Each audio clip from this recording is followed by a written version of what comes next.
नमस्कार दोस्तों, आपका स्वागत है हमारे चैनल पर, जहां हम आपको विज्ञान, इतिहास और षड्यंत्र से जुड़ी रोचक और हैरान कर देने वाली कहानियां पेश करते हैं।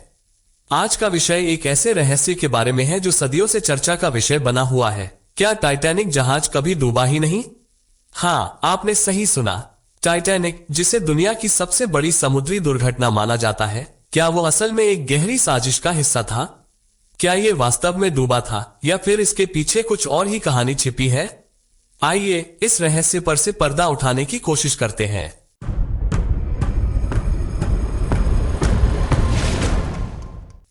टाइटैनिक 1912 में अपनी पहली यात्रा के दौरान उत्तरी अटलांटिक महासागर में एक हिमशिला से टकराकर डूब गया।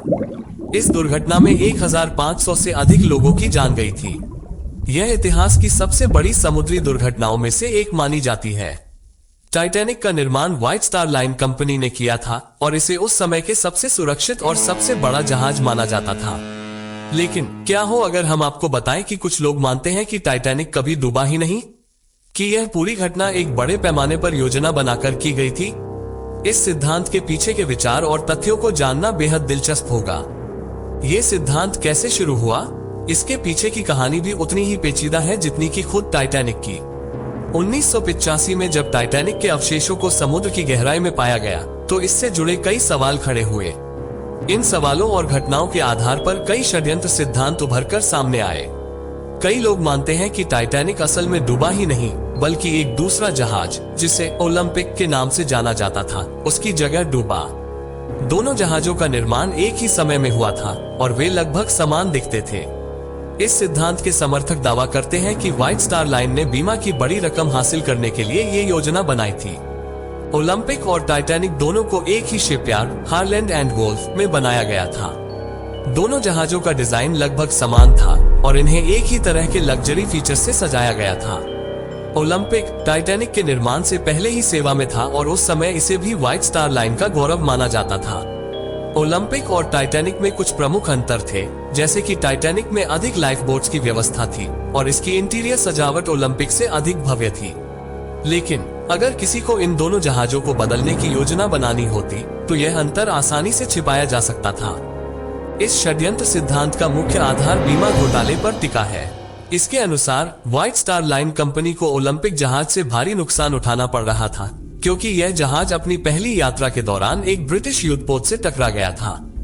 इस टकराव के बाद ओलंपिक की मरम्मत की गई, लेकिन इसे फिर से लाभदायक बनाना मुश्किल हो गया। ऐसे में कुछ षड्यंत्रकारियों का मानना है कि कंपनी ने ओलंपिक को टाइटैनिक के रूप में प्रस्तुत किया और इसे डुबो दिया ताकि बीमा से मोटी रकम वसूली जा सके। ये योजना इस प्रकार थी कि ओलंपिक को टाइटैनिक के रूप में प्रचारित किया गया और असली टाइटैनिक को ओलंपिक के नाम से परिचालन में लाया गया। टाइटैनिक को कथित तौर पर योजना के अनुसार डुबो दिया गया और इस तरह व्हाइट स्टार लाइन ने बीमा के माध्यम से भारी रकम कमाई।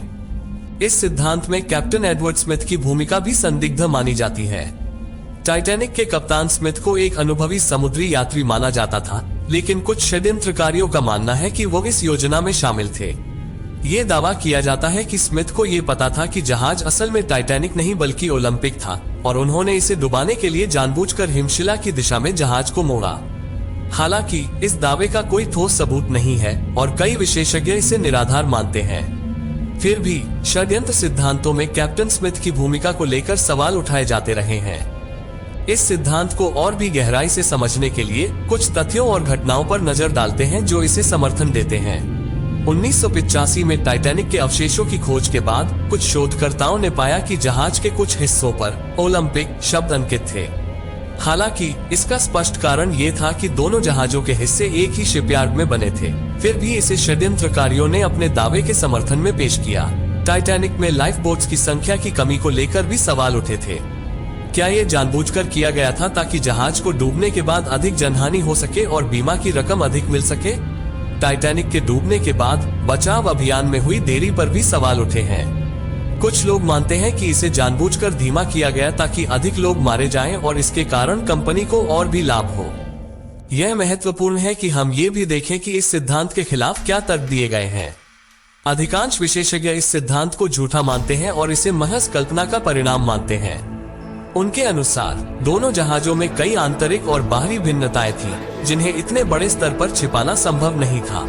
बीमा की शर्तों और नियमों के अनुसार टाइटैनिक के डूबने से प्राप्त रकम उतनी अधिक नहीं थी जितना कि इस सिद्धांत में दावा किया जाता है। जब टाइटैनिक के अवशेष पाए गए तो उन्हें विशिष्ट डिजाइन और संरचना के आधार पर टाइटैनिक के रूप में पहचाना गया।